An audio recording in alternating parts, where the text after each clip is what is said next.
Well, as Farah was saying, Salam Hottle is a diversity, equity, and inclusion leader who sits on the board of directors for the Afghan Association of Central Virginia, a nonprofit dedicated to helping Afghan newcomers build new and fulfilling lives in Central Virginia. She's supported refugee resettlement efforts for newcomers across many countries and cultures for over 10 years. As a DEI strategist, her approach is rooted in uniting cross-cultural teams to drive tangible outcomes. She's delivered trainings in unconscious bias, inclusive recruiting, cultural competency, and countering stereotypes. She is also a newly appointed board member for the Virginia Interfaith Center for Public Policy, a nonpartisan nonprofit organization that advocates for racial, social, and economic justice in Virginia policies and practices through education, prayer, and action. And her session today at 3 will be Afghan culture and sensitivity training. And then if you stick around at 4, she'll have a session on exploring unconscious bias. Thank you for that wonderful introduction. I'm so excited to be here, and thank you all for your efforts and everything you're doing and spending in your time to help refugees and newcomers resettle in our area. So as Erin mentioned, I'm going to share with you today a training and some information that I hope you'll find really helpful in the way that you interact with and build relationships with Afghans. In particular, we're referring to newcomers because, and we'll talk about this a little bit later, you know, if you've met some of the Afghans that have been established in the United States for quite some time, you know, some of the same behaviors, cultural norms, like they're still there, but they may not be as important to those individuals. But I'm going to go through a lot of this with you. I hope you will find it helpful. And we can skip that. So we already got a good overview. So our learning outcomes, what are we going to talk about? So 3 key things. 1, we want to help you identify ways in which Afghans' culture and their history, how has that shaped the behaviors that you see within the Afghan community and their values? Secondly, how can you interact with them productively? And what are some of the ways that you can interact that you can go in and feel confident about not offending them, or at least making sure that they feel respected in the interaction. And then lastly, recognize some of the factors for successful relationships. So tying into that a little bit is, what are the things that we want to think about when we're interacting with an Afghan newcomer. So in case you did not know, Afghanistan is a landlocked country. And one of the things I think that's really interesting about this that I like to point out is just how close it is to China. A lot of people, when you think Afghanistan, you think Middle East. Some people might even think that it's an Arab country or an Arabic-speaking country. It is not. But it is landlocked, and it does border China along with Pakistan, Iran, Turkmenistan, Tajikistan, and Uzbekistan. And the other thing that I think is interesting to note about this is when you meet an Afghan, you may notice that there are many ethnicities. And so there are individuals who do look like they come from East Asia. And you'll see a lot of that with those who live closer to China and closer to Uzbekistan, and how those roots really influence the ethnicity and the culture in that region. So as I mentioned, Afghanistan is not an Arab country. Arabic is not the language of Afghans. It is the language of Islam, the religion, the faith. So whether you meet a Muslim in Spain or Malaysia or Afghanistan or Egypt, they all pretty much will be familiar with the idea that Arabic is a language of the faith, but it's not the common language of Afghanistan. The most common languages, the 2 national languages, are Pashto and Dari. Sometimes people will refer to Dari as Farsi. And it's important to note, if you hear that, the 2 are very, very close. They're not exactly the same. Farsi is the language, that Persian language that is spoken in Iran. It is a different dialect of the Persian language, and Dari has its own unique dialect for Afghanistan. I like to include these alphabet letters here because another way to think about it when you know, are looking at this and you think, oh, well, that looks like Arabic, just the way that the German language or Spanish language, they use a lot of the same letters and alphabet as the English language. The same thing applies within Pashto, Dari, and Arabic.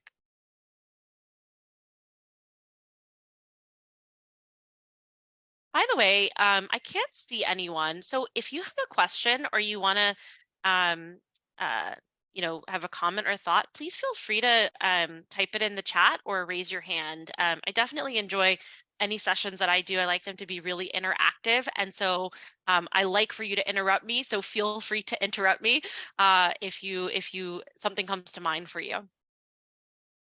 All right. So how do you really unpack a culture that is centuries old, that is so dynamic, that is so has been through a lot, and try to really understand it?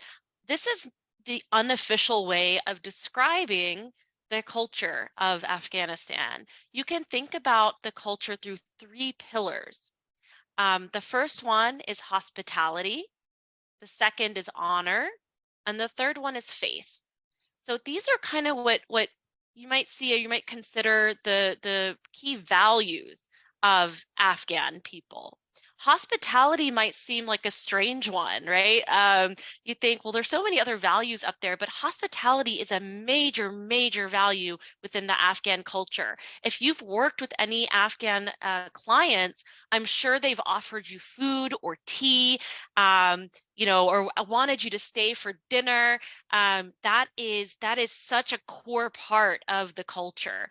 It also dates back to a time where, and it's not that uncommon now, where if somebody was seeking refuge within the country, or you had a traveler passing through, you were in this culture, you would accept them and embrace them into your home. It's um, just part of their values. Some of that is rooted in the Islamic faith, but it's a very, very prevalent part of the culture. And so likewise, I am Afghan American. My mother is from Afghanistan.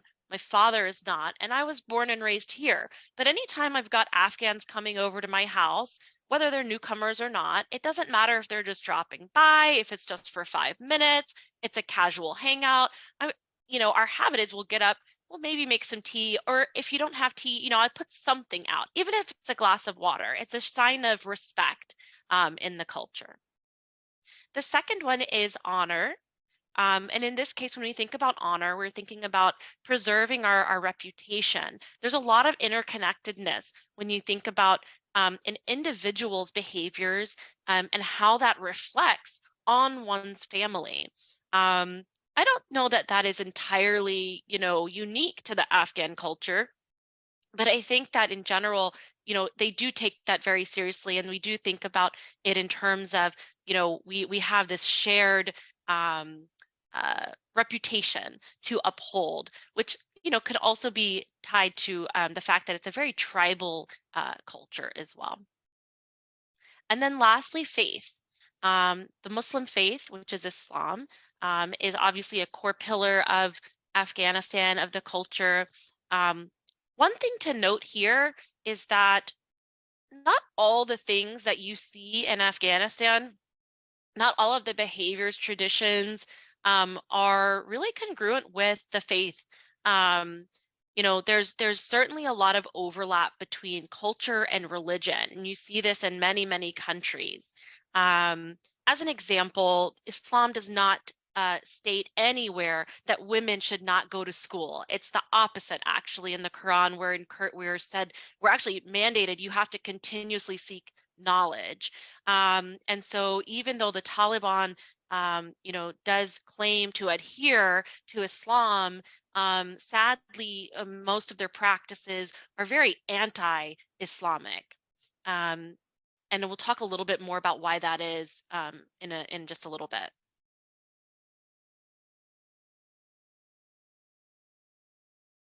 So family and gender relations within the family structure, it's an extended family structure. So it shouldn't surprise you to go into a home or meet a family where you have two brothers living together with their wives and their children, or their parents. Definitely the parents do not go away and live in a retirement home, nursing homes. Typically, it's expected that you are responsible for, you're taking care of your parents as they age, and the family structures, the unit is very, very tight. Yes, they get into each other's business a lot too, so there's that issue, but it's a very, very tight thing. As an example, my sister married into an fully Afghan traditional family. I myself did not. I married an American with European roots. And so while she doesn't live with her in-laws, she lives next door to her in-laws. So she's got two brothers-in-law, her mother-in-law, all of their kids within just a couple doors of each other. And so they're having dinner together, they're watching each other's kids, so it's very, very blended. Some of this other is not going to surprise you, I don't think. I mean, gender segregation is really, really common. Men and women do not shake hands. So if you do encounter an Afghan man, don't be offended if he doesn't shake your hand, and don't extend your hand to shake it if you're of the opposite sex. Additionally, I want to point out that this is changing a little bit, especially as Afghans are coming over and I would say adopting some of the nice parts of American culture and that are not do not contradict Islamic teachings. You'll see more and more that there is less segregation. But in this case, when you're talking with newcomers, it's very, very common. If you're riding in the car with a newcomer, opposite sex should be in separate parts of the car. So, if I'm driving a client to an appointment and it's a gentleman, if I'm driving, he will sit in the back of the car. And so it's just also another show of kind of respect and honor. And then spouses do not engage in PDA, and they don't talk about their issues openly. It's very uncomfortable for them to talk about spousal or marital issues.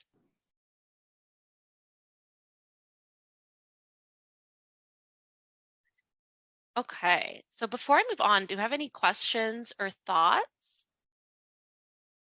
Y'all are making this so easy. I feel like I'm flying through the material, and I'm going to give you some time back in your day. And so I do have a quick question. Sure. Comes to introductions. So say that for instance, it might be a male and female parent where they're introduced to a family.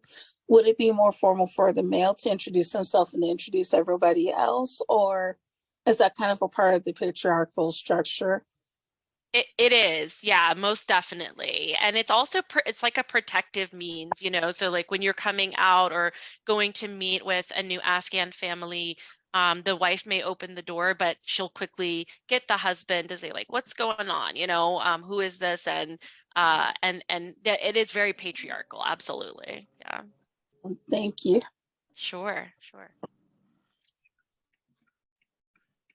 right, well, thanks for that question.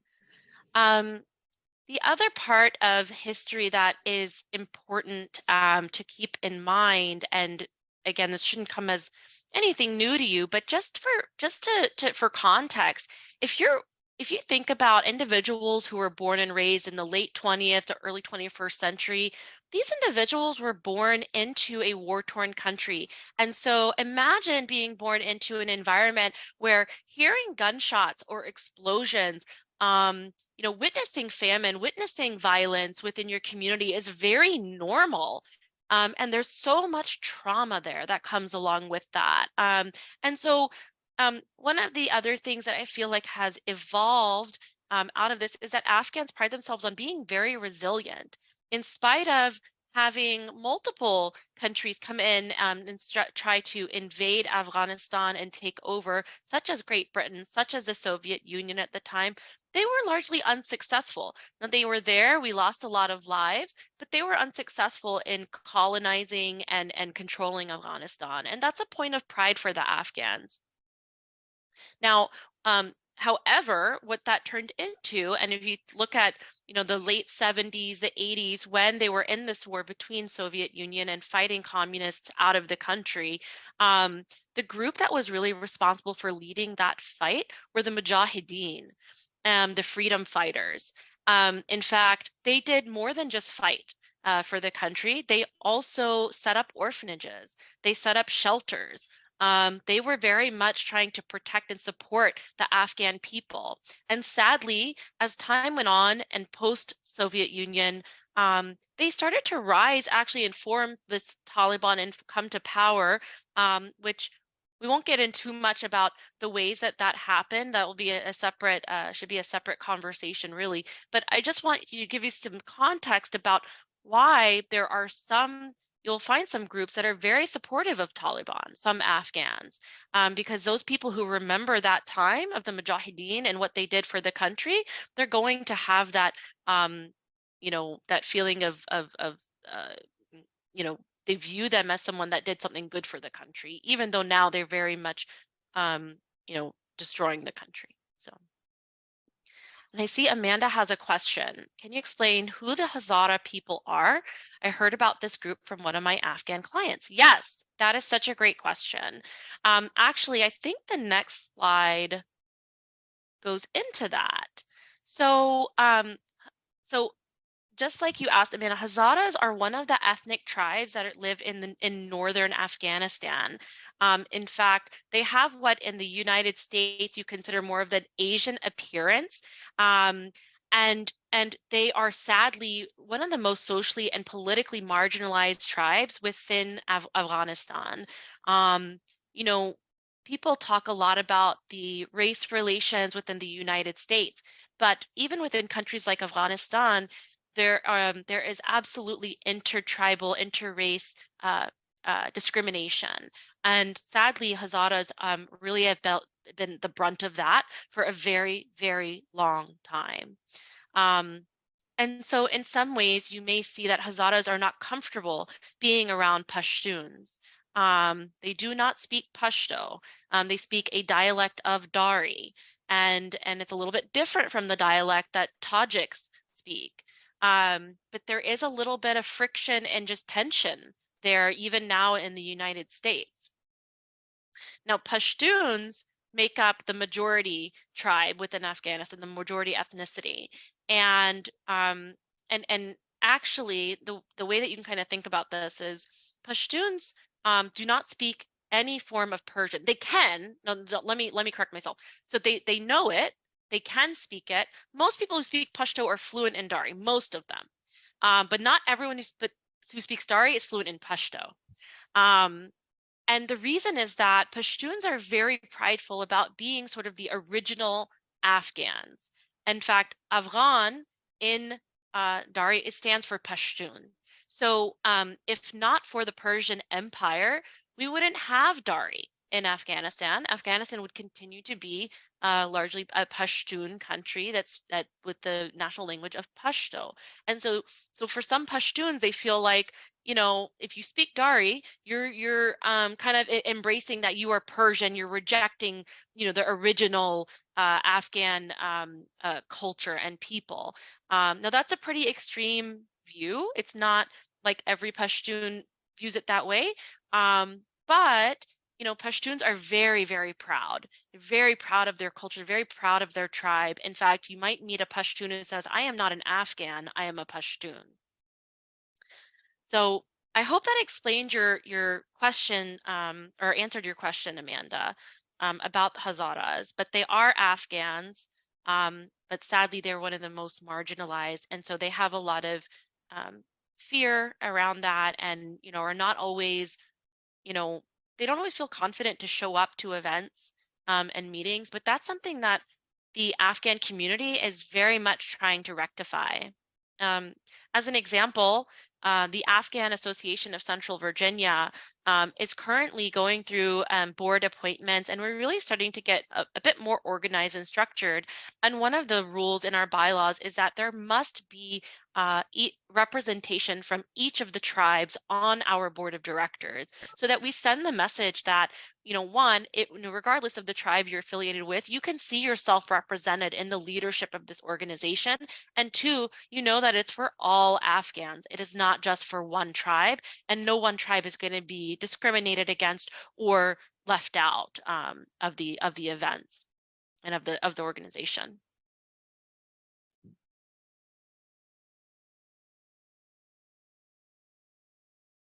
So this is just a little primer on social etiquette.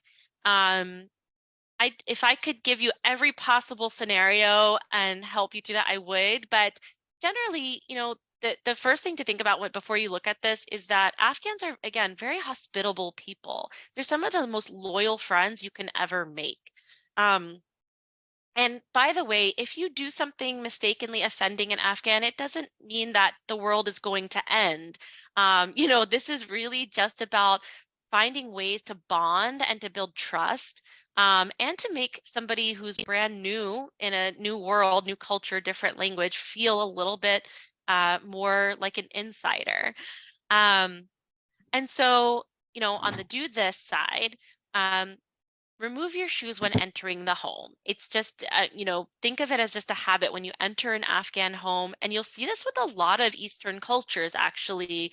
Several of my Chinese friends do this, Pakistan, India. It's a very common thing in the East that you do remove your shoes because it's mostly for hygiene. Don't like to bring that into the house.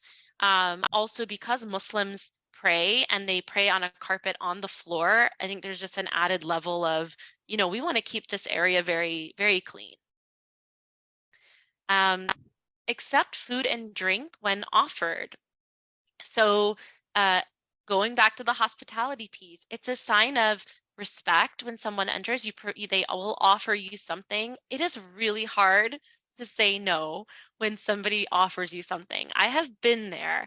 And there have been times where, I really got to get home and make dinner for my family, and they just want me so badly to stay. And I've found ways to kind of say yes and no, where maybe you sit and you just you drink a little bit of the tea, even if you just take a sip and take a little bit of whatever they're offering you, that's enough.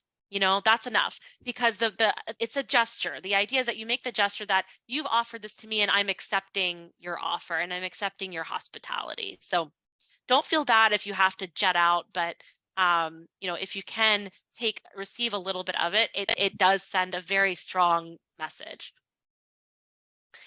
Again, shaking. Oh, go ahead. Did you have a question? I do.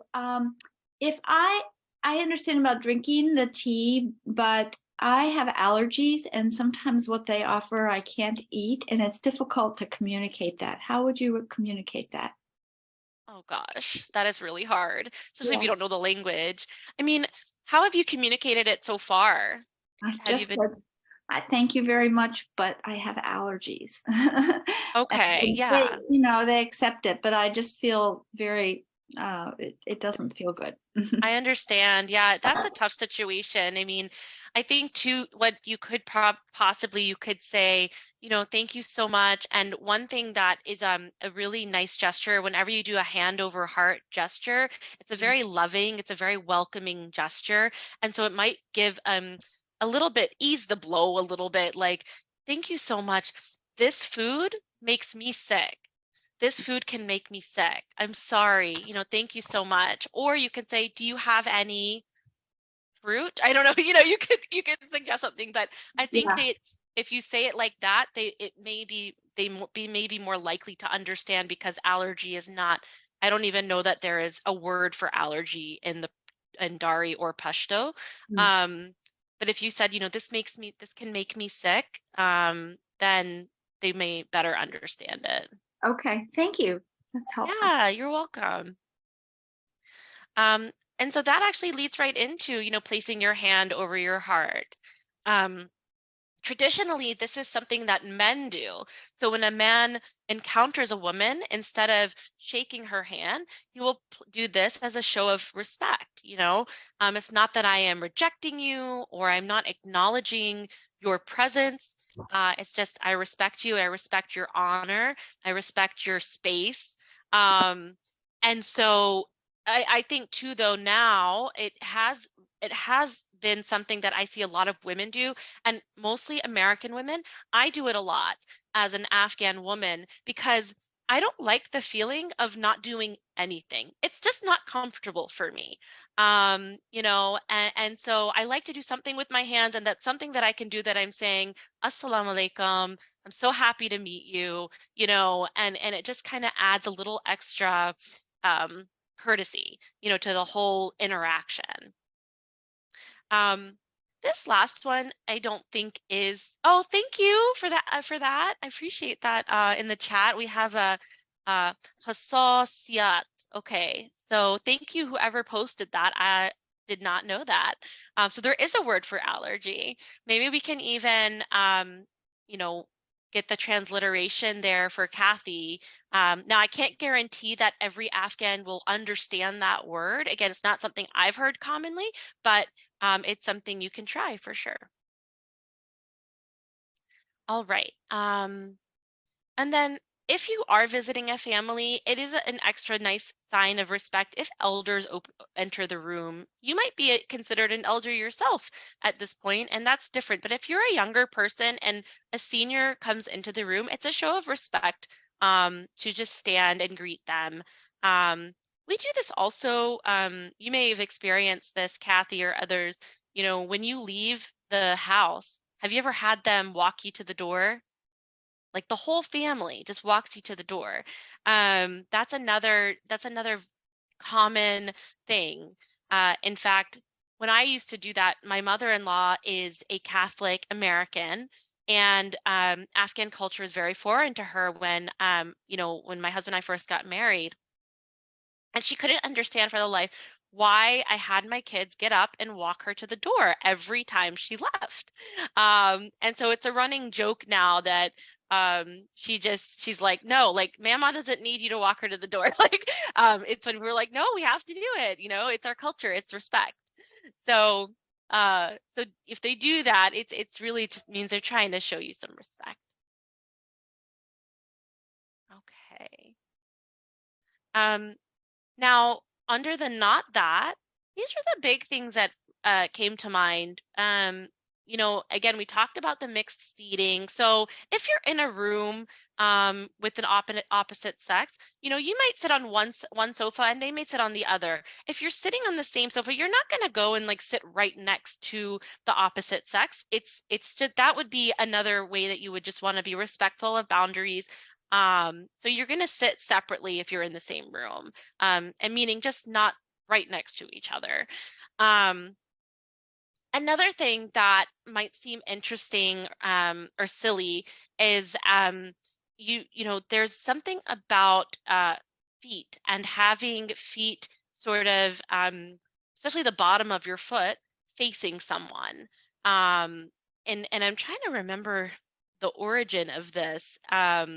But it's really a matter of like, if you've put the bottom of your foot towards someone, you're telling them that you're beneath me. And so if you're sitting, for example, in a recliner and you lean back and your feet are like this and you're sitting directly across from an Afghan, from someone, that's not something we want to do. The same thing goes with if you're sitting and you cross your legs and you do kind of that L cross where your foot's up like this on top of your thigh and it's facing someone. That's another one that we're just mindful of. So again, we just want to, it's just a sign of, it can be misinterpreted sign of disrespect. All right, and I see that, let's see, Sandy has a question. In the classroom, male students do not want to sit at the table with female students. Yeah, that's 100% normal. And I've met several Afghans who have started to come around that, and a lot of us that have been here for a long time, we're like, come on, this isn't Afghanistan, you're in the US. But it takes time for them to really think through that. And, if they may never change that preference, and that's okay too. But that's totally, totally normal, totally normal. And then I see, okay, Emily says, if someone offers you a seat on the sofa, but they are sitting on the floor, is it disrespectful to sit on the floor with them instead of sitting on the sofa? Oh, no, absolutely not. In fact, I think that would be a sign of solidarity. Like, I'm not above you, and I'm going to sit with you. So, in fact, Afghans love it when they see others kind of embracing some of the behaviors or parts of their culture. It's very endearing when someone does that. So I think absolutely that would be a sign of solidarity. Yeah, I really prefer it too. And so with this picture that you see here, these are called toshaks, and they're essentially like little mattresses on the floor, foam mattresses. They come in all sorts of designs. In fact, you can actually buy things like this, the covers and the pillows, but it is the preferred way for Afghans to sit. And according to some studies, it's really healthy to sit this way, actually. So. Let's see. Bridget says, how about partner work in the classroom? Is it okay to mix male and female students as partners? You know, that is one you really have to, you're going to have to rely on the individual. My default would be no. So if possible, I would try not to do that, because especially Afghan women who are new to the US, they will not be comfortable having to really interact one-on-one with a male partner. So my default would be no, but again, you can ask them, and just you could say, would you be comfortable partnering with so and so? Would that be okay with you? And let them decide, because it's so subjective, and there's no way we'll all know ever, how each individual feels, but that could be a good way just to check in. No, thanks for the question. So the last thing on here, which you're familiar with, no wine, no pork, no alcohol. So if you want to get an Afghan a gift, you don't want to get them any of those things. In fact, some Afghans, and many Muslims for that matter, will go as far as not to even consume anything that has gelatin in it, like a pork-based gelatin. This is very common also for Jewish individuals who only eat kosher foods. So there are certain things like, for example, Jello, gummy bears, Lucky Charms, there are a lot of products within the US that do contain pork-based gelatin. And for the most part, if they knew that, they would not eat them. And another one would be marshmallows. But the good news is that we live in a country that is so innovative and ingenious, and we have people who have created alternatives with kosher or halal gelatin, fish gelatin, or vegetable base. So, but it's one thing that if you're ever bringing someone something, you can check for is there gelatin in this, and then if it's gelatin, it's pork, unless it specifically says fish gelatin or the specific what type of gelatin. But if it's just the generic word gelatin, that you can pretty much bet that it's a pork base that they wouldn't want to eat.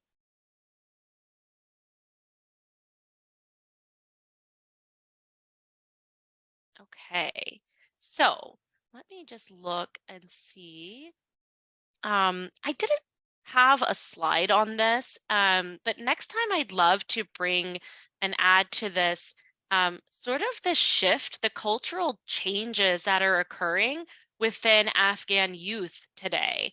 A lot of these traditions, they will endure, but Afghan youth today are not that much different from Gen Y and younger Gen Z that you see in the United States. They love social media. you know, they, especially as they've come to get exposed to US culture, start to go to school here, I think more of those barriers are going to come down a little bit, to the one, I think it was Sandy, who's talking about, you know, not wanting to have a female partner. It's a very traditional, but Afghan youth today are really starting to embrace new traditions, new norms. They're very much into social media. They love their social media just like any other kid.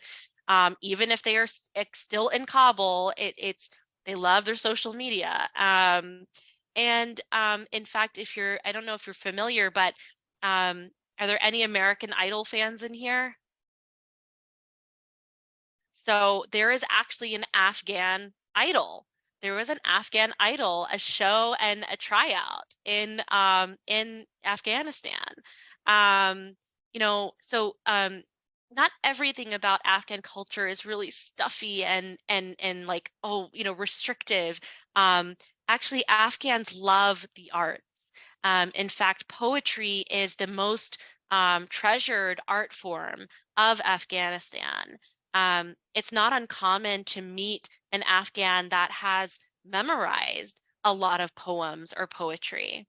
Uh, the most, probably the most popular, most well-known Afghan poet is Rumi. Has anyone heard of Rumi? Jalaluddin Rumi? Oh, great. Okay, Aaron.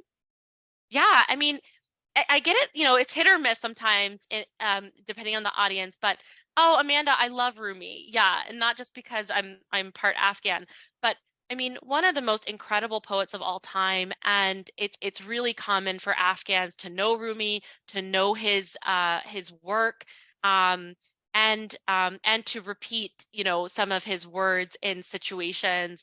But poetry is 100% one of the most beloved art forms. I have a grandmother who is 87 years old, and my grandfather did this too, actually. And every year on my birthday, they would write me a poem in my birthday card. And that was their way of expressing their love for me and their creativity.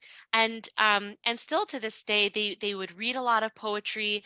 My grandfather has since passed, but my grandmother continues to read a lot of poetry, a lot of stories. Storytelling is another one. Most you'll find Afghans that are great storytellers are also very respected, and so, you know, that's another part of the culture that's really fun. And if you're looking to connect with someone, especially someone who's Tajik, because Pashtuns, they have, like I said, their preferred language is always going to be Pashto. But if you have a Dari speaker, that's where a lot of that poetry, most of the poetry will sit within the Dari language. So thank you, Helen. Helen saying, check out Persian Poetics for accurate translations. I love that. Yeah, it's really hard sometimes to get the essence of what the poet is trying to say. You know, you don't want to lose the meaning. And sometimes it can sound kind of funny, you know. There's actually a saying, I'm trying to think of, there's a term of endearment in Dari that is, oh my gosh, blinking on it now. Is it not Satke Sadat Shalom? But there's a one that it literally means like you are my kidney. And it's such a funny thing to say. Like you would think like, what? Yeah, like I'm your kidney, what? But it's like it literally means like you are such a vital part of me, a vital, like my vital organ, you know. Jagar, thank you, Mina. Mina, I didn't know you were here. Thank you. So this is actually a term of endearment. So again, you know, some of the things that you might hear, they don't always translate well, but if you really get to the bottom, the root of the meaning, then it's a really beautiful and special special meaning. So now that I know that Mina Abdi is on the call, Mina, how did I do? And do you have anything else that you would add? Salam. Hello, everyone. I was taking notes, actually. I was learning from you. This is incredible. No way. Thank you so much. Thank you, Farah John. I cannot add, but like I said, I've learned an incredible amount of information from you, and just Well, the way you presented the flow is just wonderful. And thank you for all those who are here in this space and willing to receive this information, willing to support the community. So I thank you all from my heart, and thank you, Farah John. you humble me. You humble me. Mina is my sister from another mister. She is also a board member of the Afghan Association, very, very active within Richmond and in the Fredericksburg area. And the way that Mina just addressed me when she said Farah John, you may have heard this, and I can't believe I didn't include this, is also a term of endearment. In fact, it's a very common way for us to interact with one another. So when I address Mina, I'll say Mina John. When I address my mother, I'll say Mother John, and John means like my heart, my love. Technically, I think it means dear. Is that right, Mina? Like dear Farah or dear Mina? Yes, it actually has so many meanings, but John also can mean my life, my body, so it encompasses many things, and you covered most of it. Thanks. Great. Well, thank you, Mina. I'm glad you were here. Nancy says, is it rude to ask someone from which tribe they are from?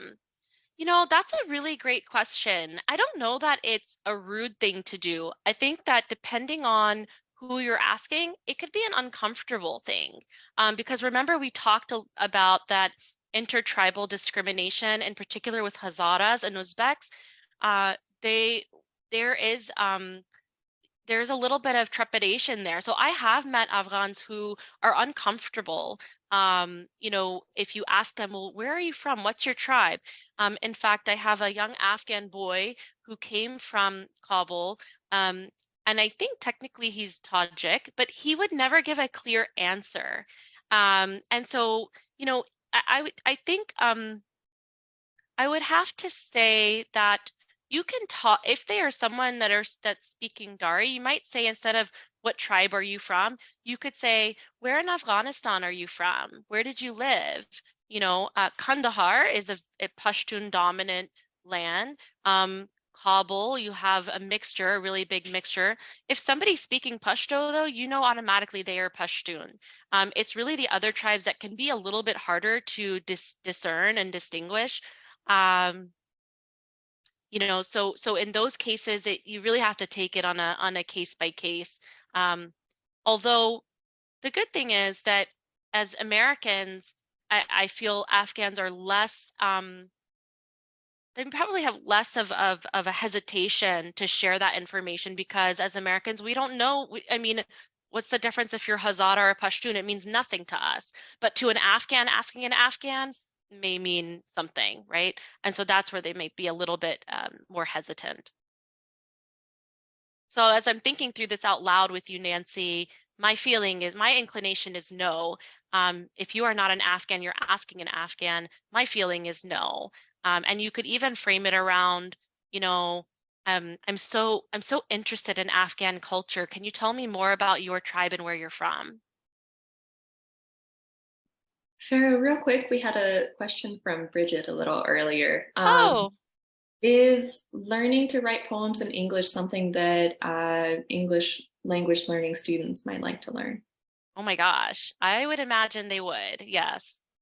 Yeah, most definitely. I think it's also very therapeutic for a lot of people. I mean, whether you're Afghan or not, poetry can be so therapeutic, but because it is such a big part of our culture and art form, then yeah, I think that would be a fantastic idea. And then I see that Amanda has her hand raised. And then also Sandy had a question just before you put your hand up, Amanda. She said, can you talk a little bit about what is in the Quran versus what we see or hear from the Taliban? That's a big question, and I would love to answer that question. I'm just thinking about, Amanda, I hope your hand didn't go down because I'd love to get to you as well. So there are a lot of things that you see from the Taliban that are not in the Quran. And so as an example, I'm trying to think of some of the examples that would be relevant, aside from the one I provided about women's rights and education. Actually, it's really ironic because when Islam came to Arabia and the Prophet Muhammad came, the message that came out was actually very empowering to women. In fact, the Prophet was married to a woman who was older than him and was his boss. He worked for her. She was a trader, a goods trader. I mean, not a traitor, a trader. And actually, much of the law and rules that came out gave women right to own property, gave women rights that they had never seen before. And so you can very basically and simply look at the history and the life of the prophet to know that they're not following in his behaviors, his footsteps.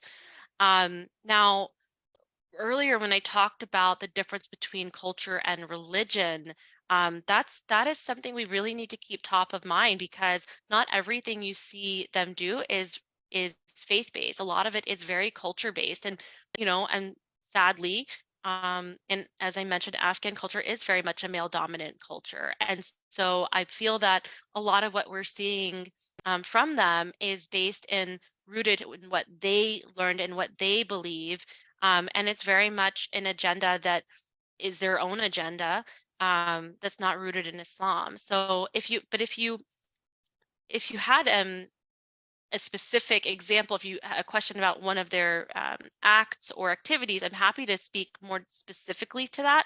However, I want to also note that majority of Afghans are illiterate. Majority of the Afghan population, I think it's about 56%. In fact, I know for a fact that when my mother was in Afghanistan, who's a psychiatrist, she actually did a study where she went and interviewed members of the Taliban who were prisoners. And not only were they illiterate, but they had never read the Quran.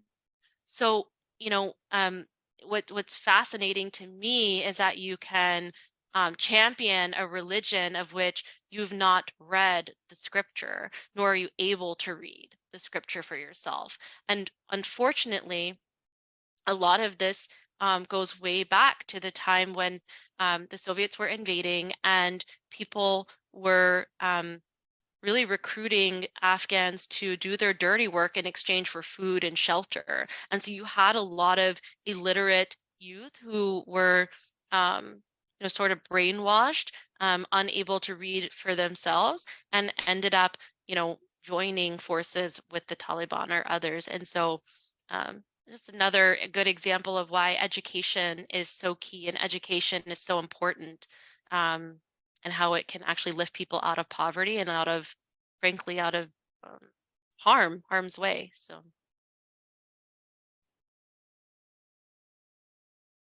Amanda?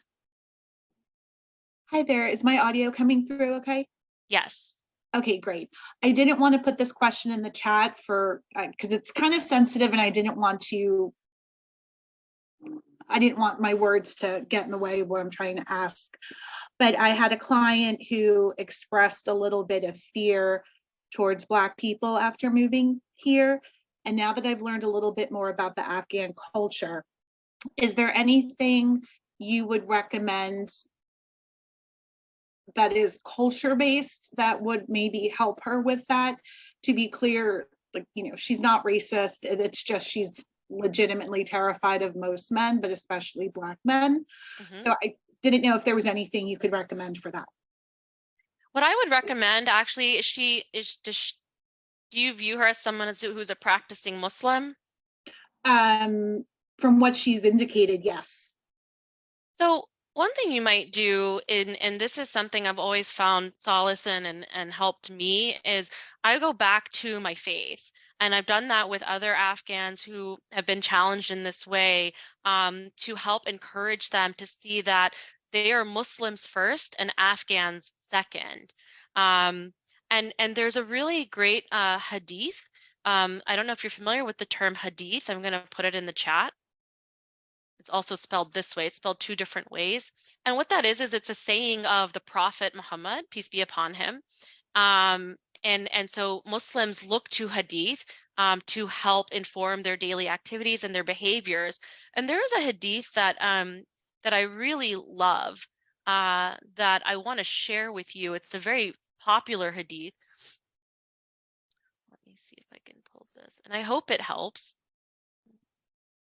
But if you could take her back to the fact that in Islam, Islam is one of the most one of the religions that actively fought racism in their time, did away with slavery. And there's a quote by the Prophet, which I'll just let me see if I can find it here. Here it is. Okay. Let me see. Share my screen if I can.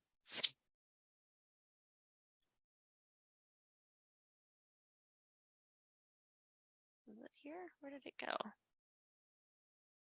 Oh, here we go. I'll pull this, oops, pull this down. So this is a, I'm sorry if that's a little bit small, but this is a really popular hadith that says, an Arab has no superiority over a non-Arab, nor a non-Arab has any superiority over an Arab. A white person has no superiority over a black, nor does a black have any superiority over white, except by piety and good action.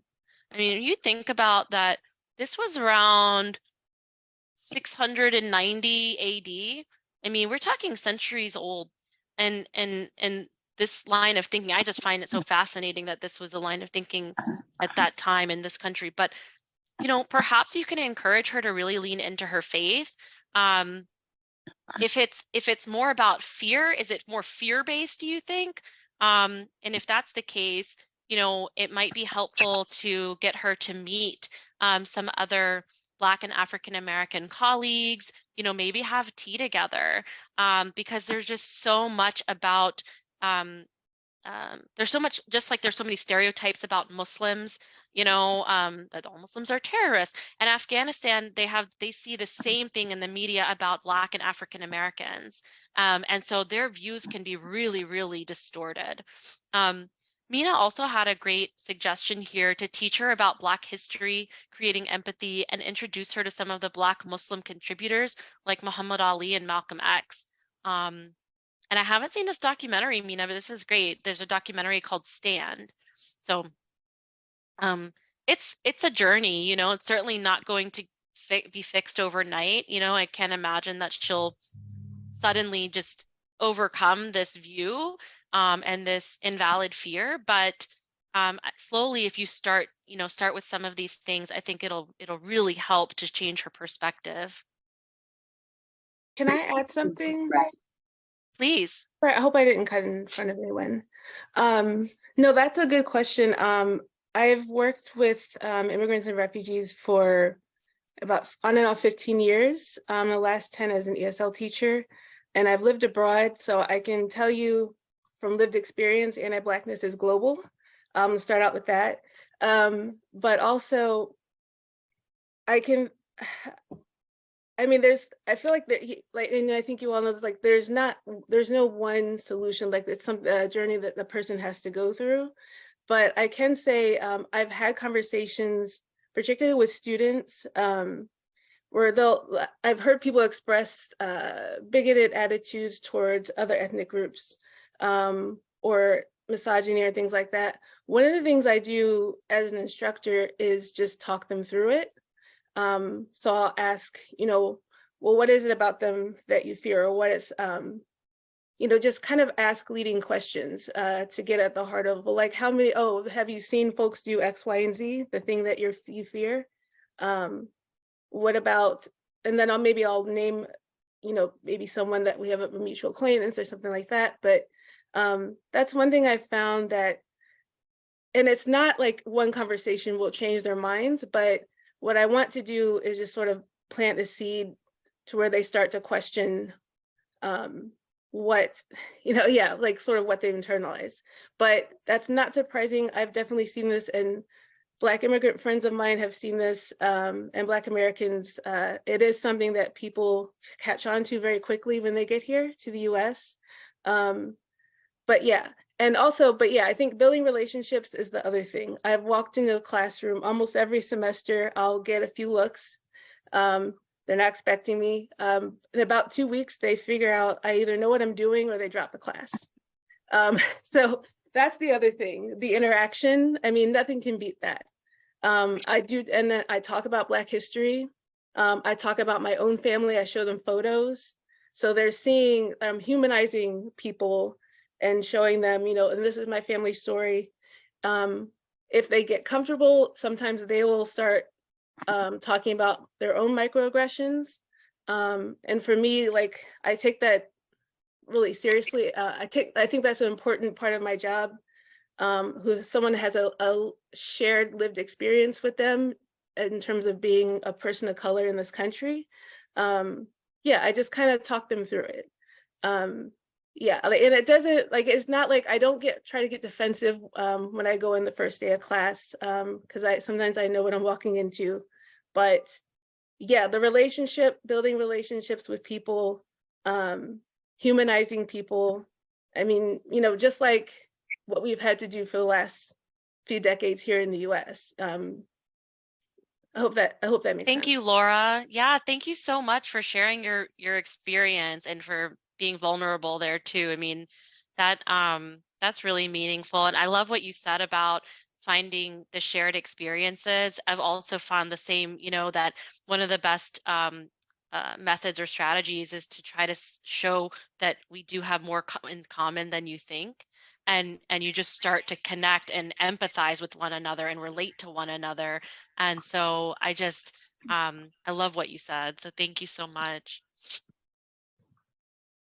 And well, I think we are right at time, but I have so enjoyed being with all of you today. Thank you so much for letting me come and share some of this information with you. We really, really appreciate it. And again, appreciate everything that you're doing. So thank you.